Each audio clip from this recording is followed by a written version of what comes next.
Le nouveau droit de l'homme. Et c'est ce samedi que le NDH, le nouveau droit de l'homme, et donc les responsables ont présenté à la presse le bilan du déroulement de ce scrutin. Selon le nouveau droit de l'homme, le scrutin s'est déroulé de façon satisfaisante, mais il y a eu quelques manquements. Ashta Majom. Selon le rapport d'observation du nouveau droit de l'homme Togo, le scrutin du 25 juillet 2013 a été globalement satisfaisant.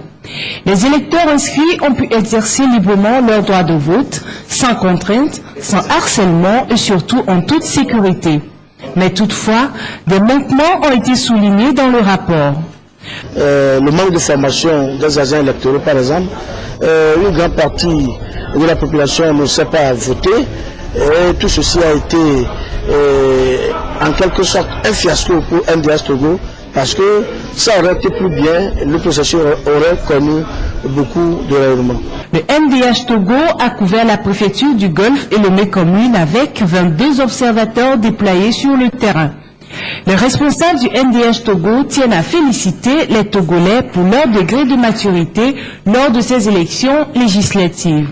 Ils les appellent aussi à faire prévaloir l'apaisement et la tolérance après les résultats de ce scrutin. Des recommandations à la suite de ce processus électoral sont également présentées. La recommandation la plus importante pour nous, c'est de revoir d'abord la date de vote des forces armées togolaises et aussi d'étendre le vote au niveau de la diaspora.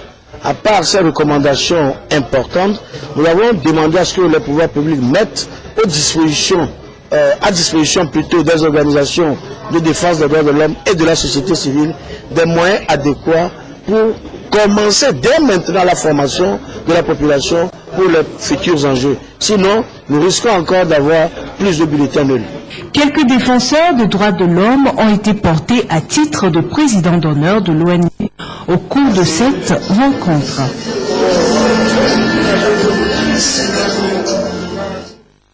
Dans la suite de cette édition, le monde universitaire est en deuil. L'ancien doyen de la faculté des droits de l'université de Lomé a tiré sa révérence le 7 août dernier. Le professeur Messanvi Léon Foli s'en est allé. Un hommage mérité lui a été rendu ce vendredi à l'auditorium de l'université de Lomé. Ashta Majom. Toute la famille universitaire réunie, parents et amis, pour un dernier hommage au professeur Messanvi Léon Foli. L'ancien doyen de la faculté de droit de l'université de Lomé a tiré sa révérence le 7 août dernier.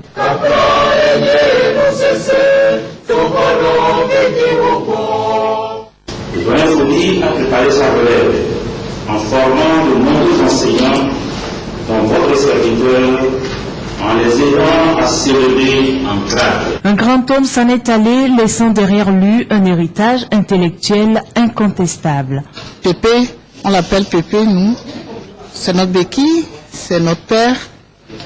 Il est tout pour nous, dans la famille. Et perdre un être aussi cher, en dehors de l'hommage qu'on lui a rendu, on a vu que c'était un grand homme intellectuel. Ancien étudiant du regretté doyen, Maruis et Sorana Tontas gardent toujours en mémoire l'image d'un enseignant aux multiples qualités. Nous étions tout fiers d'avoir le doyen Foli comme enseignant. Le professeur Foli, pour ceux qui l'ont connu, est un véritable monument du droit, surtout du droit privé. Et il a eu à former une génération entière d'enseignants. Et j'en fais partie. Professeur titulaire de droit privé, Léon Messanvi Foli est aussi auteur de quelques ouvrages. Officiellement, les élèves sont en vacances depuis quelques semaines déjà et pour certains élèves du Burkina Faso et du Togo, c'est une occasion de faire de nouvelles expériences. Ils font partie du camp de vacances Sovicap, un camp qui se tient depuis le 10 août dernier et qui prendra fin le 19 août. En dehors du partage d'expériences, les élèves pourront également échanger sur d'autres questions, notamment celui du sexe. Apolline Abaki. Contribuer à l'épanouissement des enfants de la sous-région ouest-africaine, c'est l'objectif que s'est fixé la sortie des vacances internationales pour la culture, l'éducation et l'amitié entre les peuples Sovicap. Santé, paix et développement, c'est le thème autour duquel se sont retrouvés à Lomé depuis le 10 août dernier ces enfants. Des enfants venus du Burkina Faso et du Togo. Plusieurs activités ont marqué ce camp 2013. Nous avons, à travers ce camp, initié un programme de sensibilisation sur la santé de la reproduction. Mais parlant d'abord de santé, il faut la paix pour pouvoir œuvrer, pour pouvoir aussi se reproduire. Nos activités sont des activités socio-éducatives. Notre objectif, nous l'avons dit aux jeunes, nous ne voulons pas qu'un enfant, un adolescent ou un jeune qui a participé à l'assaut du Cap soit demain par exemple victime d'une grossesse indésirée ou encore du sida. La SOVICAP est à sa 48e colonie cette année.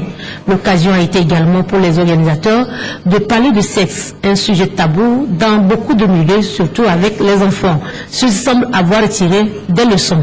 Ces activités de divertissement, nous avons eu ce matin par exemple la conférence qui a un but surtout pour les jeunes, les adolescents, puisque là on parle de sexualité.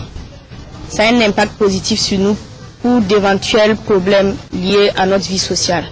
J'ai appris plein de choses dans la ville de Lomé et je suis très contente d'être venue à ce camp de vacances. Ce camp s'achève le 19 août prochain. Chaque année, ces camps constituent les occasions de découverte et d'échange entre les enfants.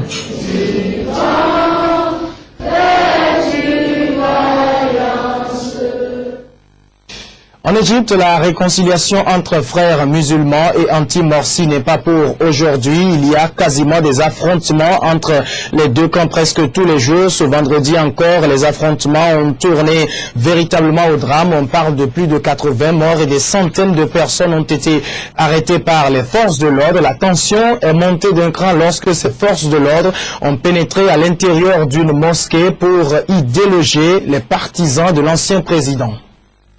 Les blindés encerclent la place Ramsès, théâtre des affrontements de ce vendredi de la colère. À l'aube, ce samedi matin, des soldats ont pénétré dans la mosquée dans laquelle s'étaient réfugiés des partisans de Mohamed Morsi. Entrés sans violence, l'heure serait à la négociation avec les manifestants pour qu'ils quittent les lieux. Le siège aura duré toute la nuit. Malgré une situation aux apparences apaisées, la colère des frères musulmans ne faiblit pas. Ce qu'il se passe au Caire n'est pas normal et c'est la première fois qu'on voit ça. Même le 30 juin, ça ne s'est pas passé comme ça. Du côté des anti-Morsi, on campe aussi sur ses positions. L'islam ni aucune autre religion ne permet la destruction d'un pays au nom de l'amour d'un président. Selon la télévision égyptienne, les forces de l'ordre ont procédé cette nuit à l'arrestation de près de 500 personnes lourdement armées. Une vingtaine de djihadistes étrangers en fait partie. La journée de vendredi a fait plus de 80 morts selon un dernier bilan et le ministère de l'Intérieur a annoncé l'arrestation d'1 millier de partisans supposés des frères musulmans. Pour autant, la confrérie maintient la pression. Elle appelle à de nouvelles manifestations pour ce samedi et toute la semaine pour dénoncer les crimes du régime. Retour chez nous et ça y est, c'est encore parti pour le concours Message de Noël. C'est un concours qui est à sa 8e édition cette année.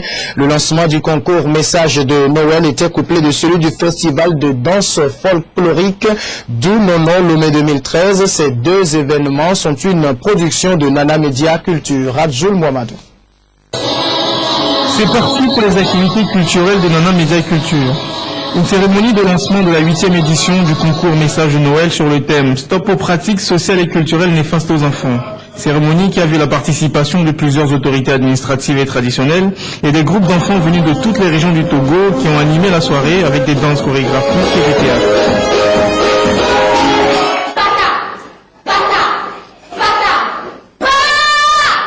Occasion couplée avec le lancement de la 4e édition du festival de danse folklorique d'où Nono Lomé 2013 sous le thème Mobilisons les hommes pour les femmes.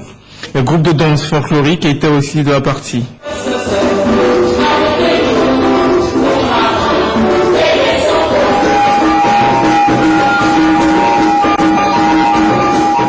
Organisé par Nana Media Culture, ces deux événements ont des objectifs précis. Et les thèmes choisis pour les deux événements se complètent. Lorsque nous parlons de la mobilisation des hommes pour les femmes, c'est pour demain, c'est pour une relève assurée. C'est pour que les femmes que vous êtes, les femmes togolaises, puissent effectivement jouer leur vrai rôle. Après le lancement de la campagne de promotion de ces deux événements, l'appel est donc lancé aux candidats pour la compétition. On parlait à l'instant du scrutin du 25 juillet dernier et au cours de la campagne qui a précédé le scrutin, plusieurs partis politiques ont choisi le marché de Kakaveli pour y tenir leur meeting. Eh bien, les responsables du marché veulent à présent relancer les activités commerciales dans ce marché et c'est à cet effet qu'ils ont organisé une rencontre amicale de football. Elle a opposé l'équipe de foot de Kakaveli à celle de la société Héridieu. Le match s'est terminé avec la victoire de l'équipe de foot de Kakaveli par 1-0. Apolline Abaki. Ce match de football entre l'équipe de football de marché de Kakaveli en bleu et celle de la société Héridieu en rouge entre dans le cadre des manifestations célébrant la victoire du Parti Unir aux législatives du 25 juillet dernier. Ce match de 90 minutes a été soldé par la victoire des Bleus par 1-0.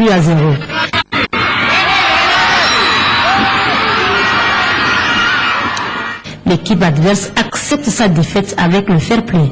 Nous avons perdu le match, mais vous-même vous avez suivi le match, vous avez vu que nous n'avons pas démérité. Bon, c'est juste que la chance est de leur côté, c'est ce qui a fait que nous avons perdu ce match. Par cette rencontre, les organisateurs tentent de relancer de belle manière les activités commerciales et économiques du marché de Kakaveli. Les élections étant finies, il faut donc que les activités économiques reprennent le pas sur la politique. Donc cette rencontre amicale pour nous a permis donc de renouer avec les activités commerciales qui permettent en réalité au pays de se relancer sur le point de vue du développement. Le marché de Kakaveli a été le centre attrayant lors de campagnes électorales législatives dernières.